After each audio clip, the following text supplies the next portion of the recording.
എന്റെ കണവന് ഞാൻ വികാരനിർഭരമായ ഒരു യാത്രയയപ്പാണ് നൽകിയത്. തിരിച്ചു വരും വരെ ഞാൻ ഈ വീട്ടിലെ പൂജാമുറിയിലും ഓഫീസ് മുറിയിലും തപസ്സയൊന്ന് വാക്കുകൊടുത്തിരിക്കുക.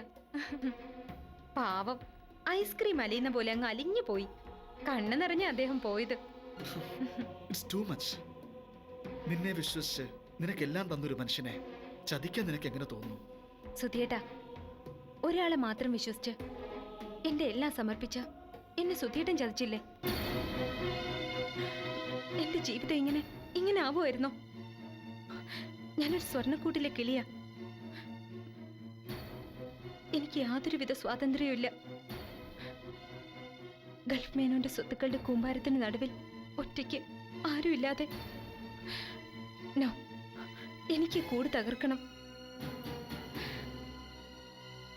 എന്റെ സുധിയേട്ടനുമായി ആകാശത്തെമ്പാടും പറന്ന് നടക്കണം. അതിനുവേണ്ടി ഞാൻ എന്തും ചെയ്യും. ഗൾഫ് മേനോൻ എനിക്ക് ആരുമല്ല. എന്റെ യാത്രയിൽ എന്നെ സഹായിച്ചൊരാൾ. തിരിച്ചയാൾക്ക് ഞാൻ എന്ത് നൽകിയേനെ. പക്ഷേ അത് സ്വീകരിക്കാൻ അയാൾക്ക് കഴിവില്ല, അർഹതയുമില്ല. അപ്പോ ഈ ഡിസ്കഷൻ നമുക്ക് ഇവിടെ നിർത്താം. സുധിയുടെ നല്ല കുട്ടിയായിട്ടിരിക്കുക. ഇപ്പൊ ഞാനൊരു ചായയിടാൻ പോവാ. അതോ തണുത്ത വല്ലതും മതിയോ? എന്തായാലും മതി. Okay, then tea.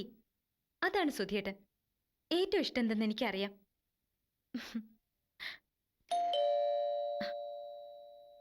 അതാ നശിച്ച സെക്യൂരിറ്റിക്കാരനായിരിക്കും. ഇന്നത്തെ പത്രം വേണമെന്ന് ചോദിക്കാനാ. പത്രം വായിച്ച് ഉറങ്ങൽ അയാളുടെ പണി.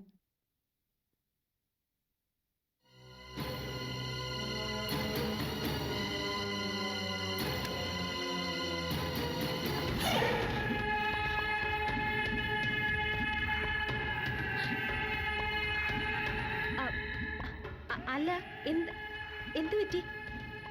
ഞാൻ പോക്ക് ക്യാൻസൽ ചെയ്തു. ദുബായിൽ നിന്ന് മെസ്സേജ് വന്നിരുന്നു, മീറ്റിംഗ് ഒക്കെ മാറ്റി വെച്ചെന്നും പറഞ്ഞു. എയർപോർട്ടിൽ ചെന്നപ്പോൾ ഉടനെ ഇങ്ങ് തിരിച്ചു പോകുന്നു. എന്താ നിനക്കൊരു അസ്വസ്ഥത?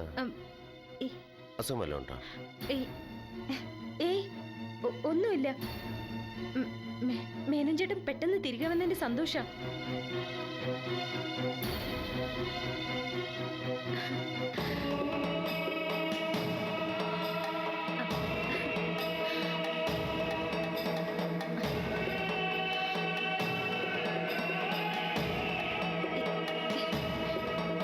ഞാനെന്ന് ചായ എടുക്കട്ടെ.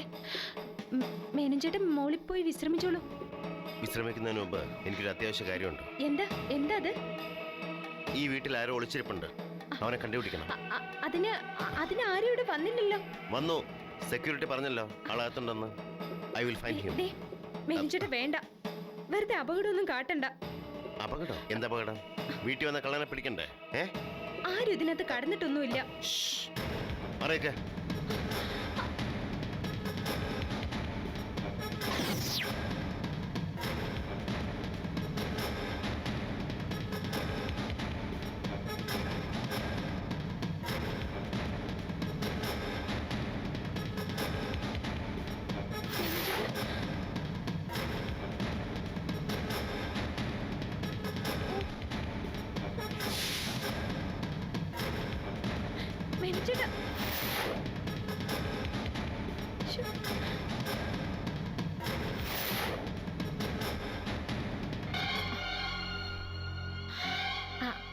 അയ്യോ, ജോലിക്കാരി പോയപ്പോ വാതിലടയ്ക്ക് ഞാൻ മറന്നു. എനിക്കിപ്പോ മറവി വല്ലാതെ കൂടുതലാ. പക്ഷേ എനിക്ക് മറവി തീരില്ല.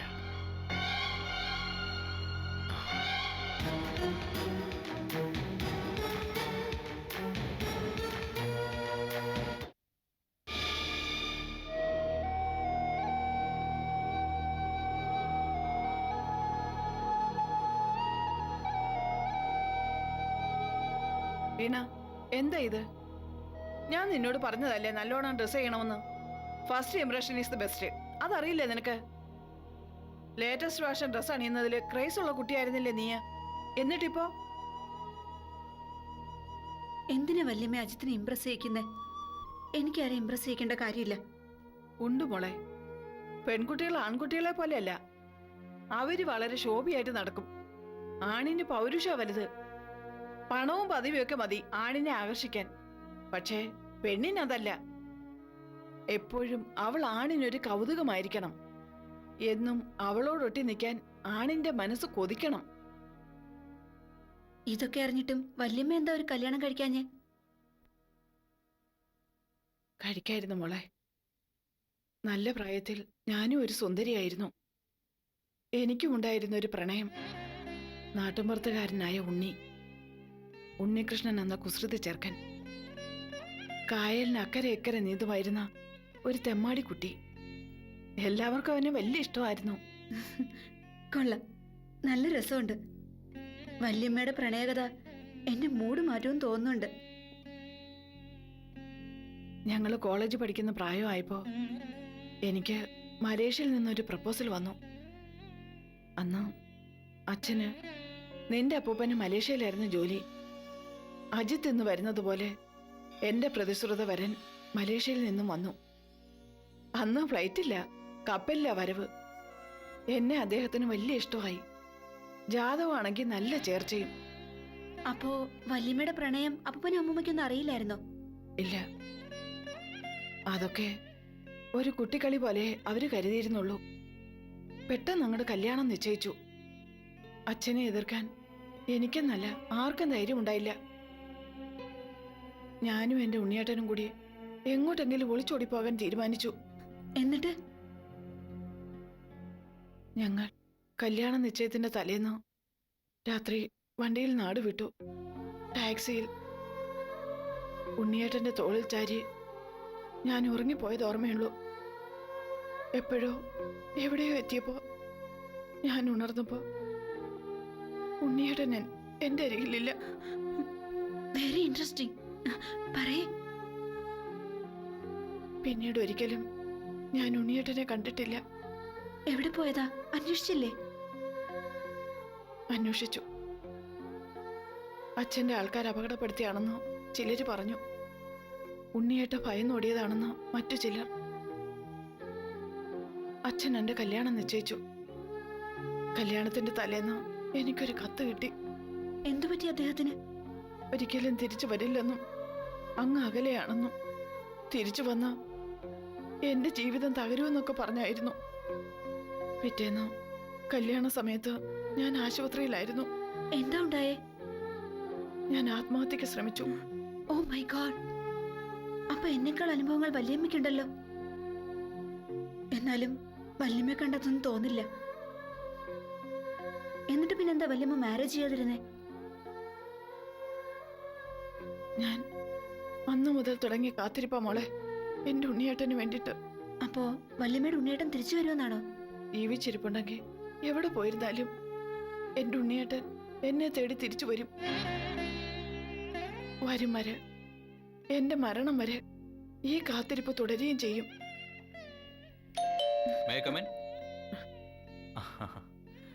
Good morning anti. Good morning മോനെ, ഇരിക്കൂ. ആ. ഫ്ലൈറ്റ് കൃത്യസമയത്തായിരുന്നു അല്ലേ? പ്രതീക്ഷിച്ചതിൽ നേരത്തെ എത്തിയല്ലോ. എത്തി. Hi Veena, how are you? How is your life? വീണയ്ക്ക് അവൾ അറിയാത്ത എന്റെ പ്രണയകഥ പറഞ്ഞു കൊടുക്കുകയായിരുന്നു. അയ്യോ വേണ്ട ആന്റി, ഒരു പ്രണയത്തിന്റെ ക്ഷീണത്തിലാണ് വീണ ഇപ്പോൾ. അതിൽ നിന്നൊന്ന് കരകയറുന്നതിന് മുമ്പ് വീണ്ടും ഒരു പ്രണയം വേണ്ട. ഇനി വേണമെങ്കിൽ ദാ ഞാനുമായിട്ടാവാം. എനിവേ, വീണയുടെ എല്ലാ കാര്യങ്ങളും എനിക്കറിയാം. എൻ്റെ കാര്യങ്ങളെല്ലാം വല്യമ്മ പറഞ്ഞു കാണുമല്ലോ. നമ്മൾ ഒന്നിച്ച് ജീവിച്ചാലും വലിയ തകരാറുണ്ടാവില്ല എന്നാണ് എൻ്റെ പക്ഷം. വീണ എന്തു പറയുന്നു? എൻ്റെ നാട്ടില് ചിറ്റപ്പൻ ഒരു 100 ആലോചനയായിട്ട് കാത്തിരിക്കുക. ഞാൻ ഇപ്പൊ തന്നെ വിളിച്ചു പറയാൻ പോവാ, എല്ലാം ക്യാൻസൽ ചെയ്തോളാം. I mean I like you.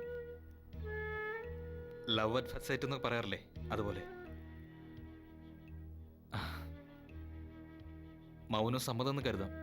എന്തായാലും വീണ ഉണ്ടാക്കി ഒരു കോഫി കുടിച്ചാൽ കൊള്ളാമെന്നുണ്ടായിരുന്നു. Are you kind enough to give me coffee?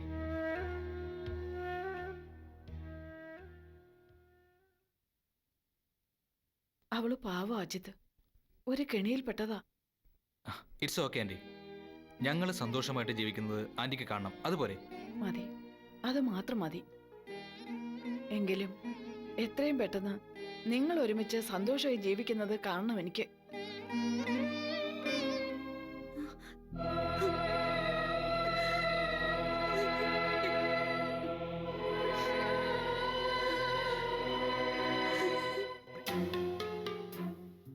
ഇല്ല, ഇനി ഇത് തുടരാനാവില്ല. It's very dangerous. എപ്പോഴാണ് കുരുങ്ങാന്നറിയില്ല. ആ മാത്യൂസിനെ കുടിച്ച വെള്ളത്തിൽ വിശ്വസിക്കാനാവില്ല. മാഡം വിഷമിക്കണ്ട, ഞാൻ കൂടെ ഉണ്ട്. എന്ത് വേണോന്ന് പറഞ്ഞാ മതി. മാത്യൂസ് ചതിയനാണെങ്കിലും അയാളെ ഈ അവസരത്തിൽ നമ്മുടെ കൂടെ നിർത്തിയേ പറ്റൂ. എനിക്കറിയാം, അയാളായിരിക്കും ഞാൻ സുധീഷിനെ കണ്ട വിവരം മേനോൻ ചേട്ടനെ അറിയിച്ചത്. അയാൾ ഡിറ്റക്റ്റീവ് പണിക്ക് വിദഗ്ധനാണല്ലോ. മാത്രമല്ല, പണം കിട്ടുന്നിടത്തേക്കാണ് അയാളുടെ ചായവും. ചതിയനും ദുഷ്ടനുമാണ് അയാൾ. അന്യരുടെ ദുഃഖത്തിൽ ആനന്ദിക്കുന്നവൻ. പക്ഷേ അയാളെ തന്നെ നമുക്ക് ആയുധമാക്കണം. മുള്ളിനെ മുള്ളുകൊണ്ടെടുക്കണം. പക്ഷേ അയാളിപ്പോ നമ്മളോട് തെറ്റി നിൽക്കുകയാണല്ലോ. ചെറിയ എമൗണ്ട് ഒന്നുമല്ല അയാൾ ചോദിച്ചത്, 50 ലക്ഷമാ. അയാളുടെ ഒരു പറട്ട ബ്ലേഡ് കമ്പനിയിൽ ഡെപ്പോസിറ്റ് 50 ലക്ഷം. അതും ഒരു റെക്കോർഡും ഇല്ല. അതിനെന്താ, നമുക്കത് കൊടുക്കാം. 50 ലക്ഷം? അതെ, 50 ലക്ഷം തന്നെ. ആദ്യ ഗഡുവായി 5 ലക്ഷം. ബാക്കി 2 തവണയായി 2 മാസത്തിനുള്ളിൽ തീർത്തു തരാന്ന് പറയാ. എന്നാലും അത് വേണം മാഡം. ബാക്കി 40 ലക്ഷം നമ്മൾ എങ്ങനെ കൊടുക്കും? ഇപ്പോഴാണെങ്കിൽ മേനോൻ സാർ കാര്യങ്ങളൊക്കെ ടൈറ്റാക്കിയിരിക്കുക. എല്ലാ ബാങ്ക് അക്കൗണ്ട് റെക്കോർഡ്സും അദ്ദേഹത്തിന്റെ കയ്യിലാണ്. കമ്പനി നടത്തിപ്പ് സംബന്ധിച്ച ചെലവുകൾക്ക് മാത്രമേ മാഡത്തിന് ഒപ്പിടാൻ പറ്റൂ. GK മേനോന്റെ ഭാര്യ എന്ന് പറഞ്ഞാൽ ഏത് ബാങ്ക് മാനേജരാ ലക്ഷങ്ങൾ തരാത്തത്? എന്നാലും ബാങ്ക് മാനേജർമാരോടും മേനോൻ സാർ എന്തെങ്കിലും പറഞ്ഞു കാണോ? ഇതുവരെ ഇല്ല. പക്ഷെ 40 ലക്ഷമൊക്കെ ആ അന്തസ്സില്ലാത്ത മാത്യൂസിന് കൊടുക്കാന്ന് വെച്ചാ? മിസ്റ്റർ കുമാറിന് കാര്യങ്ങൾ കൂടുതൽ വ്യക്തമാക്കിയേ പറ്റുമെങ്കിൽ പറയാം. 5 ലക്ഷം രൂപ എന്റെ അക്കൗണ്ടിൽ നിന്നും നാളെ തന്നെ നമ്മൾ മാത്യൂസിന് കൊടുക്കുന്നു. അടുത്ത 2 മാസത്തേക്ക് അയാൾ നമ്മുടെ അടിമയായിരിക്കും. 2 മാസം കഴിഞ്ഞ് വീണ്ടും 1 മാസം കൂടി അവധി പറഞ്ഞാൽ അയാൾ നിൽക്കും. അത് കഴിഞ്ഞ കള്ളത്തരം മനസ്സിലാക്കി അയാൾ നമ്മുടെ ശത്രുപക്ഷത്തെത്തും. പക്ഷേ അതിനു മുമ്പേ മാത്യൂസ് അച്ചായനെ കൊണ്ടുള്ള നമ്മുടെ ആവശ്യം കഴിഞ്ഞിരിക്കും. അച്ചായൻ നമ്മളെ വിശ്വസിക്കില്ല, അനുസരിക്കില്ല എന്നുള്ള സംശയമൊന്നും വേണ്ട. നീരേറ്റ് തറവാട് വിൽക്കുന്നത് സംബന്ധിച്ച ചില രേഖകൾ അയാൾ എന്നെ ഏൽപ്പിച്ചിട്ടുണ്ട്. മാത്രമല്ല, മേനോൻ ചേട്ടൻ വല്ല നക്കാപ്പിച്ചയും കൊടുക്കുമെന്നല്ലാതെ ഈ 50 ലക്ഷത്തിന്റെ ഓഫർ ഒരിക്കലും കൊടുക്കില്ല. അപ്പം ഓഫറേ ഉള്ളൂ, കൊടുക്കലുണ്ടാവില്ല. എന്തായാലും അത് കൊള്ളാം. പക്ഷെ മാഡം എപ്പോഴും പറഞ്ഞില്ല മാത്യൂസ് അച്ചായനെ കൊണ്ട് എന്താ പ്രയോജനമെന്ന്. അയാൾ ഇനി നമുക്കെതിരെ ഒരക്ഷരം മേനോൻ ചേട്ടനോട് മിണ്ടരുത്. ഒപ്പം മേനോൻ ചേട്ടന്റെ ചേച്ചിയെ പറ്റി മോശമായിട്ട് സംസാരിക്കണം.